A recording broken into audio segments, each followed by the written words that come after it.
Another Instacart customer shams the Gig Geezer once again.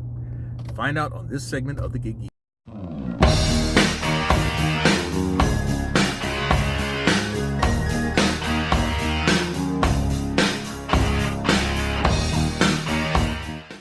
Hey, if this is your first time checking out the Gig Geezer, thanks for stopping by. And if you would not mind, hit that subscribe button, give my content a thumbs up, share my content among others, and I definitely welcome your comments in the section below. And if you're a returning visitor of the Gig Geezer, hey, thanks for coming back. Well, we are picking up action in the midst of my first half hustle today, April 25th, 2022. I will say that by the time I finish this first half hustle, which will be in about 4 hours or in about 25 minutes, I will more than likely top $100. And very thankfully and gratefully, why I say that is because about 35-40 minutes ago, the Gig Geezer was at $66 and it was looking a bit hopeless. But all it takes oftentimes is one order to change the complexion of your hustle. And in this particular case, I got a flurry of 3 orders that turned things around. The first was a public order that was 6 items showing for about $14.93, and I just dropped that off. The second was a Zachary order showing for $10.25. I'm in the process of dropping that off. And once I drop off that order, I'll be picking up a lizard thicket order for $13, and that's going to put me over $100.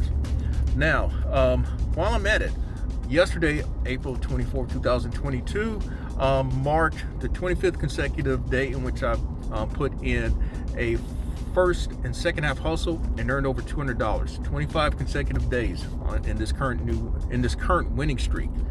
And I finished the week working about 42 hours, and I put in 6.5 days, and I earned, according to my count, $1,369.29.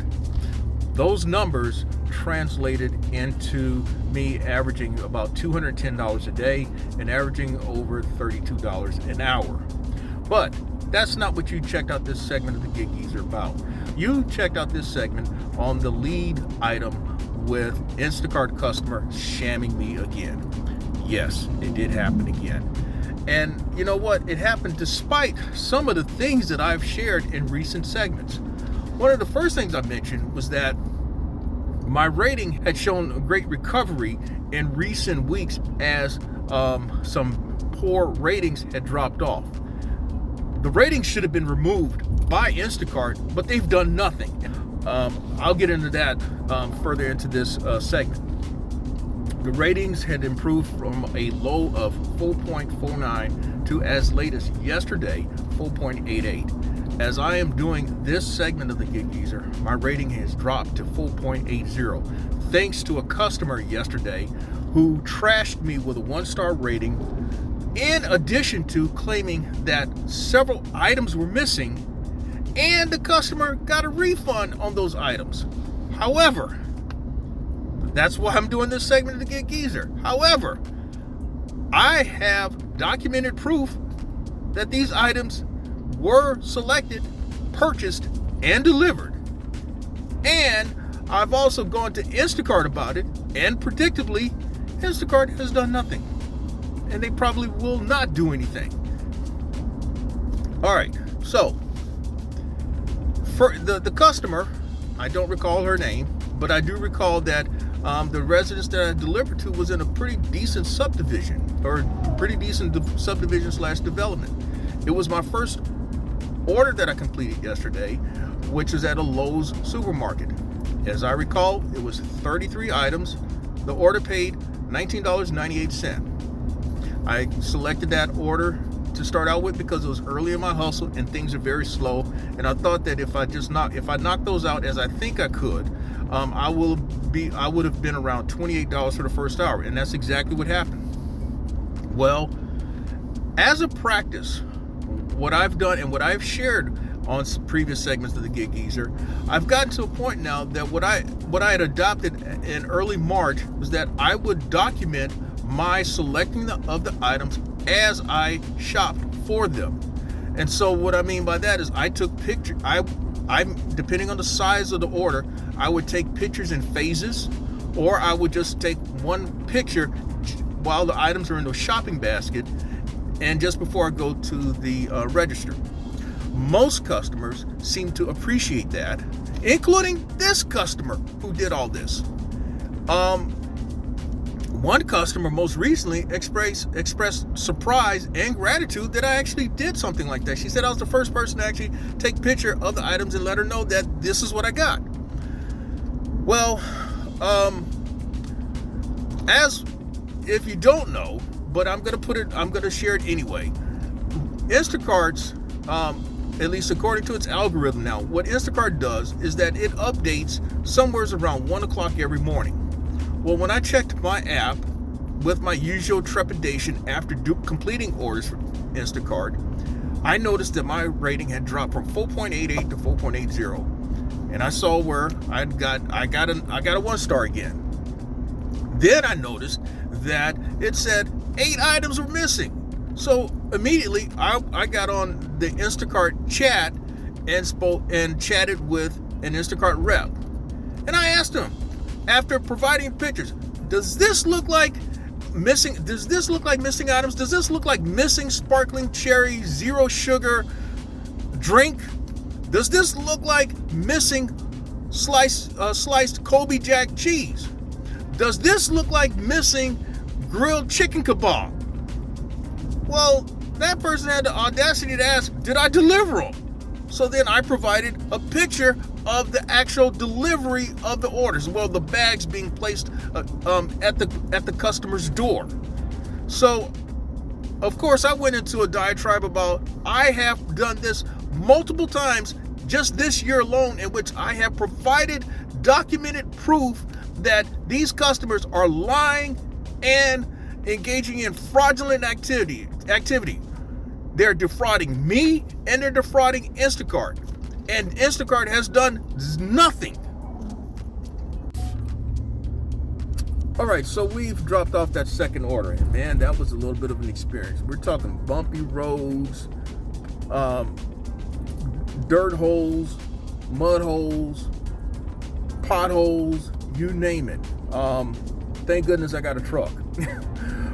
But that order, which offered $10.25, paid $10.25, and it put me now at $93 and change. And I'm just a couple minutes away from picking up the Waiter/Bite Squad order from Lizard Thicket, and that will put me at $106. Now it's not gonna be 4 hours for this first half hustle. It's gonna be more like 4 hours, 4.25 hours. It is what it is. Now back to Instacart. Now, in all that interaction with the Instacart rep, as with most of them, they will say that yes, we have documented this information. We will pass it on to our trust and safety unit. Well, that trust and safety unit is some unit that is of no help to drivers, and pretty much the only time you hear from the trust and safety unit is if there's an allegation of an entirely missing order or something egregious committed by the driver. That's the only time you hear from the trust and safety unit. It's never for the driver. And that's a very frustrating thing. The trust and safety unit reminds me of when I first started as an insurance agent. I was what we call a captive agent. And a captive agent is someone who is basically an employee of an insurance company. Like if you're with Allstate or State Farm, you are considered a captive agent. And that means that you can only write their business. But anyway, all right. Actually, what happened there, I happened to pull into Lizard Thicket's parking lot and pick up this order. And so now I can continue with that brief description of a captive agent. When we had issues with policies that we're trying to get written, we would get feedback from the underwriters. Well, the underwriters for this carrier, they were like this secret group of people, man. I mean, we had no interaction with them. We were allowed to have no interaction with them. The interaction was done through the middle person, which is our sales manager. Well, there's not even that with Instacart. There's this group of people that for all we know, don't exist. Anyway, now, here's the thing. While I have shown yet again customers who have shammed me, I want to at least share with y'all, or at least reinforce some things that you can do. And by the way, one other thing that you can do, perhaps in retaliation or to protect yourself from a potentially fraudulent situation by a customer. Now, what are some of the things that you can do? It cannot be repeated enough. Documentation, documentation. Do that. Take pictures of the orders that you are shopping for and deliver. And I also, now when I mentioned about taking pictures of the orders, I take pictures outside of the Instacart app so that I can provide documentation, since that is one of the first things that Instacart support is going to ask you. Do you have any pictures?